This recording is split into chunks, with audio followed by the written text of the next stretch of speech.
Hello everyone, hi, welcome to the channel of Wall Street Mojo. Friends, today we are going to learn tangible versus intangible assets in our session. Now, what exactly is the difference between tangible and intangible assets? First and the foremost thing, I want you all to learn exactly what and where exactly these things fall.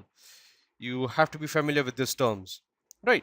So, a tangible asset, okay, is something which has a physical existence and a certain economic value. And these are physical resources essential for conducting the business operation in a smooth manner. And they are not basically sellable in nature. Some of the examples for the same, I can explain you are like land and building. We have in the same course machinery, then we have furniture, then we have vehicles.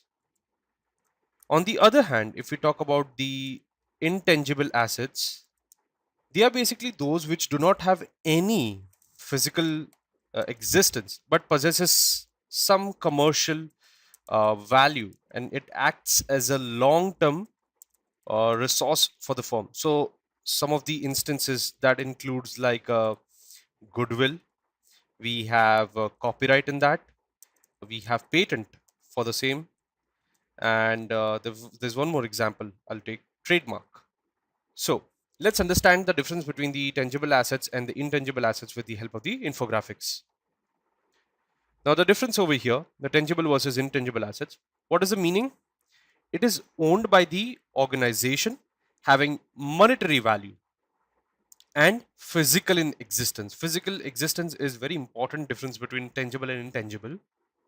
Assets which are not existing visually. Here the assets are visually available with us. We can see the asset. Over here we can't see the asset, but it possesses some economic life and the value. Economic life and value is there, but we can't see, and there is no physical existence. There is physical existence over here, and you can actually see the asset in front of you. Now the valuation of the tangible assets, monetarily possible. It is difficult to measure in the financial terms. See, the valuation of goodwill is usually done during the amalgamation process. That is what we call the M&A process, the mergers and acquisition process.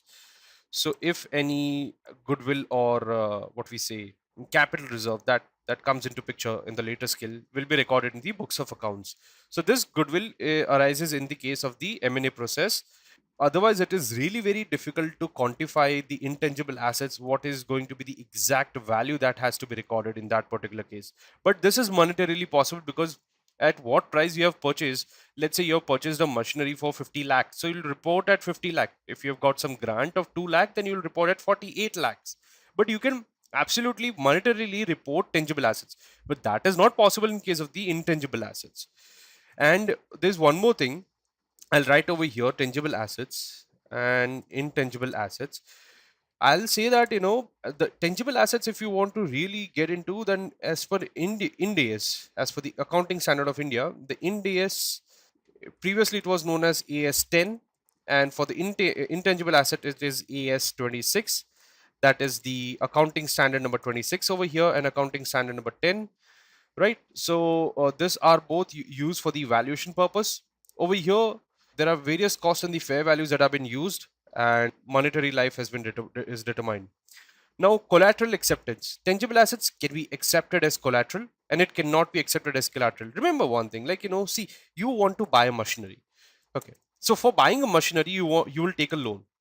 So for taking a loan, let's say you have FD, that is the fixed deposit. The machinery is costing, let's say, 50 lakh. Now 50 lakh is the value of the machinery, and the loan that you want to take is of 20 lakh. So the bank will allow you. The bank will say, okay, it's fine. You and let's say your FD is basically standing at 80 lakhs. So the bank will tell you, okay, fine, put the amount of the FD as the collateral, and you'll get a loan of 20 lakh. But how can you put a goodwill, a trademark as a collateral to obtain a loan? Not possible, right? Practically it's not possible. So here the things can be put on collateral, but there's no scenario over here. Now, the value reduction. Tangible assets over here, the depreciation is determined, and in intangible assets, amortization is done. Both are almost the same thing. It's like, let's say you have bought a machinery over here, and let's say goodwill you have, which is standing at 10 lakh. And let's say the life over here for machinery is 10 years. And the life over here, remember one thing, any intangible assets cannot be valued or cannot have a life more than 10 years. Or even if they have, then, as per the AS 26, it says that, at least the life 10 years is acceptable one. So determine the goodwill based on the, let's say, based on the life. So 10,000 per year. This is 10 lakh. So 1 lakh per year. And let's say there is a scrap value over here. There's no scrap value over there.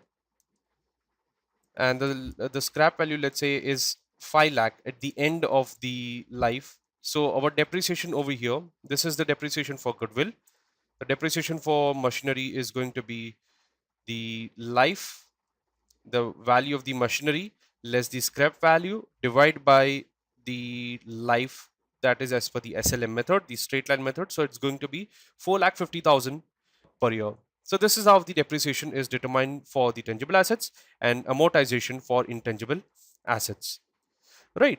So this were the four differences that one needs to study for tangible and intangible assets. Now let me run you through the key differences between tangible and intangible. Tangible assets is something that is owned, right?